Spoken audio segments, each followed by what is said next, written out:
We have gathered here to discuss a question which is of crucial importance to our future.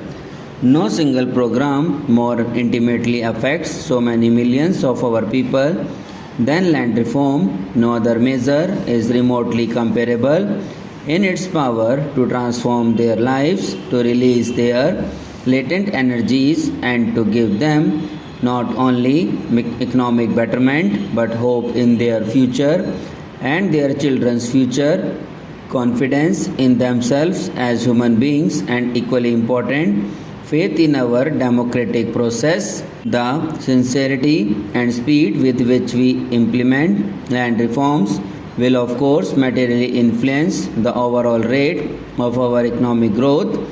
However, I feel that much more than this is at stake. What is on test is nothing less than the justice of our political system and its ability to bring about far reaching social transformation in a humane and peaceful manner. Recent technological developments and the spread of the high yielding varieties program have increased inequalities of income in the countryside and has produced even greater disparity between landowners and tenants.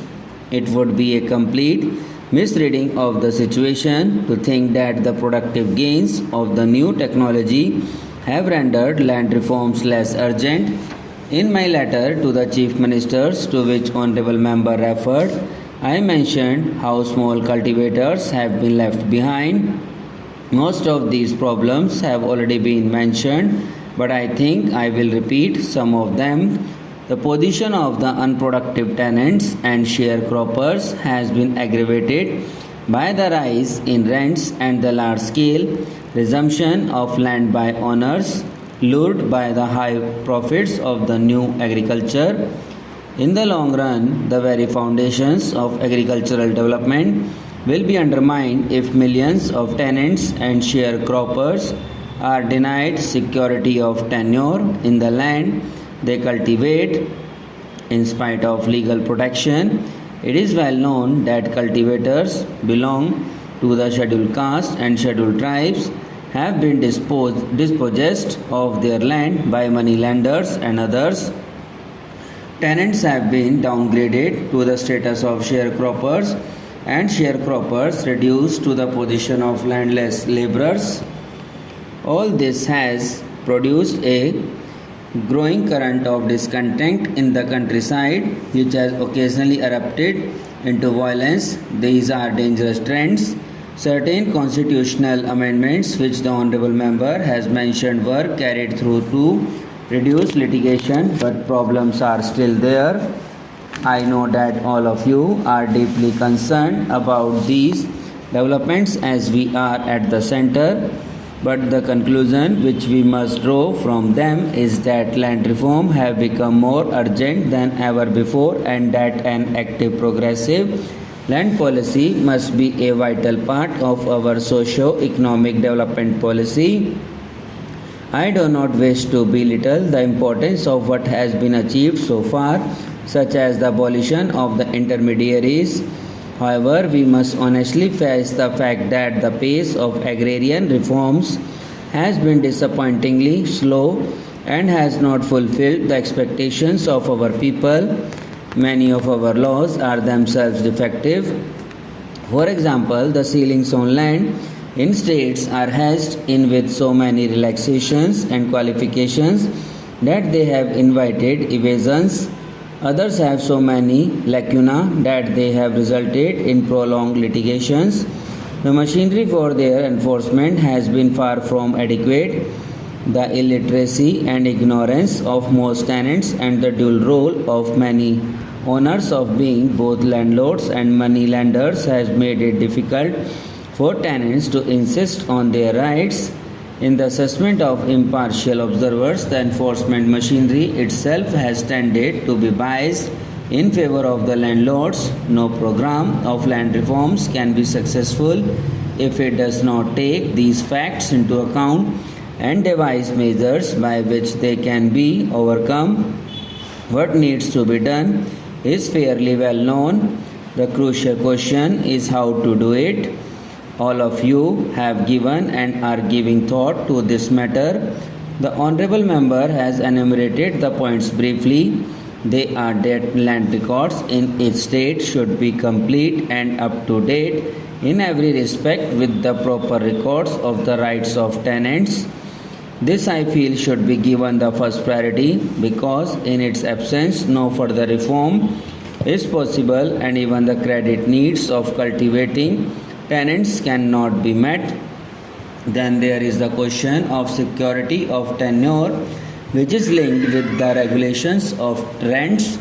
Land ceilings which have been already enacted should be enforced more honestly. Restrictions should be placed on the alienation of land belonging to the members of the scheduled caste and the scheduled tribes. Holdings should be consolidated within a specified period of time. But the real problem is not the definition of objectives but their achievements.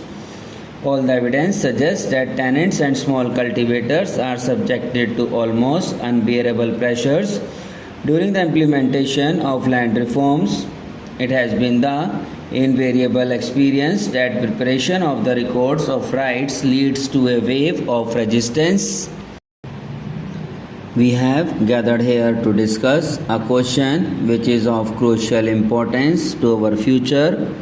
No single program more intimately affects so many millions of our people than land reform. No other measure is remotely comparable in its power to transform their lives, to release their latent energies, and to give them not only economic betterment but hope in their future and their children's future, confidence in themselves as human beings, and equally important, faith in our democratic process. The sincerity and speed with which we implement land reforms will of course materially influence the overall rate of our economic growth.